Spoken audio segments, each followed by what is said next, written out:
we ended up getting these little tiny trophies. And I made my little speech about how I felt like a kindergartner and yada, yada, yada, and everybody went on with their day. Okay, well, I was wrong. Gonna raise my hand on that one. Where are you going with this, Jordan? It is to stay true to your values, stay true to what you believe is right. Because I feel like it's building a muscle. If you can't give a dime out of $1, how are you gonna give 100,000 out of 1,000,000? It's just not gonna happen. You have to be willing to do it now to build that muscle for later. What is going on, my friend? Welcome back to today's episode of What's Your One Thing? And you know what we're going to talk about today? We're going to talk about how not to be a pushover when somebody is very persuasive.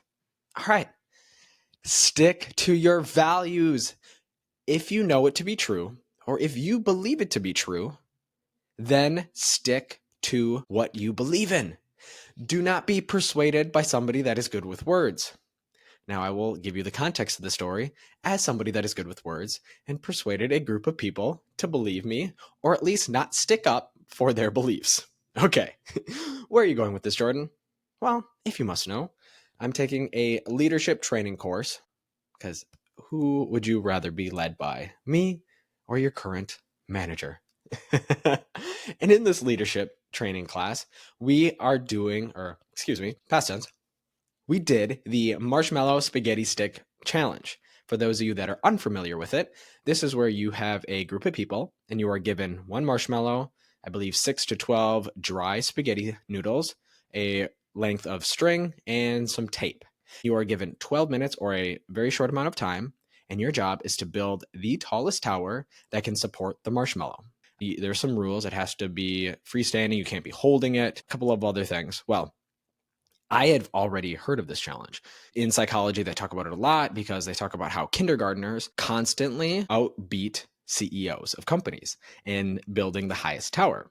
And the reason is that CEOs spend way too much time trying to figure out who's in charge and not actually building, whereas the kindergartners just jump in and start testing and testing and testing until they get to a structure that can hold the marshmallow up. So therefore, they generally beat the CEOs. Now, I knew that. Here's the thing, though. Never actually looked into what the kindergartners were doing with the material. I just thought, let's think like a kindergartner.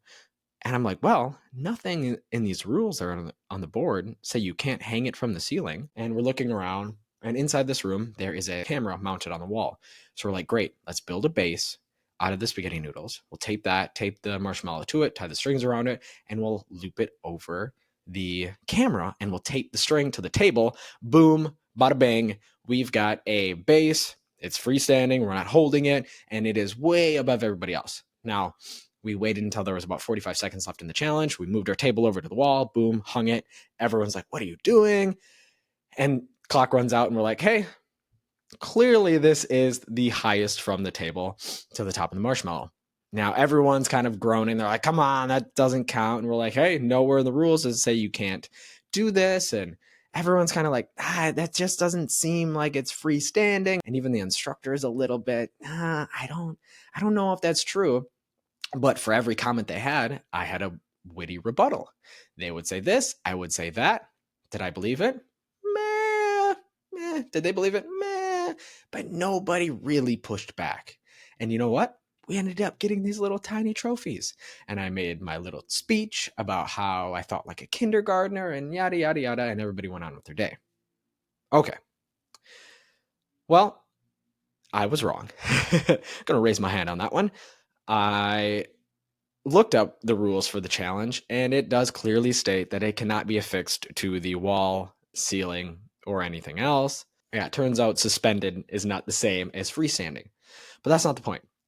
The point is that there was a couple of people in the room that said, hey, according to ChatGPT, that's not freestanding. Well, you should have said, look, this is what it is, all right? Nobody wanted to stand up to what they believed was true. Maybe it's because it wasn't that big of a deal. They didn't want to rock the boat. But I think it's okay to rock the boat sometimes if it's for your values. I mean, if you cannot stand up for something as little as that, you got to build that muscle to do it when it's something important. So even as somebody that is a little bit of a persuader, You have to see past people's BS sometimes. There are some really, really good talkers out there. Probably one of the most underrated skills to have in today's world is to be persuasive. But stand up for what you believe. And you know what? It's okay if you're wrong, because you still had this belief and it's okay to change it. Like, hey, I thought this, turns out I was wrong. It's another great trait to have, being able to admit when you are wrong. And that is also what I did. I ended up sending an email to the instructor and said, hey, look, lost some sleep over this. I'm going to not only return my trophy, but I bought little tiny trophies on Amazon to give to the rest of the class for their understanding, and hopefully they don't vote me off the island. Okay, so what is all this rambling about? It is to stay true to your values, stay true to what you believe is right. And it's okay, even if it's in these silly circumstances, because I feel like it's building a muscle. And yes, there is times when you are fighting with your kids or you're fighting with a significant other, and it's okay to just drop things sometimes. But in certain instances, in certain settings, all you're doing is you're building these things in your brain that tell you it's okay. It's just like when they say, if you can't do something when you don't have it, how do you know you're going to do it when you do?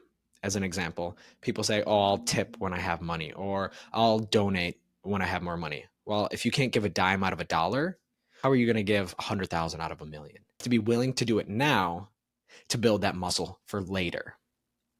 So stick to what you believe, and do not let us persuasive sons of bitches tell you otherwise. All right, that is it for today's episode.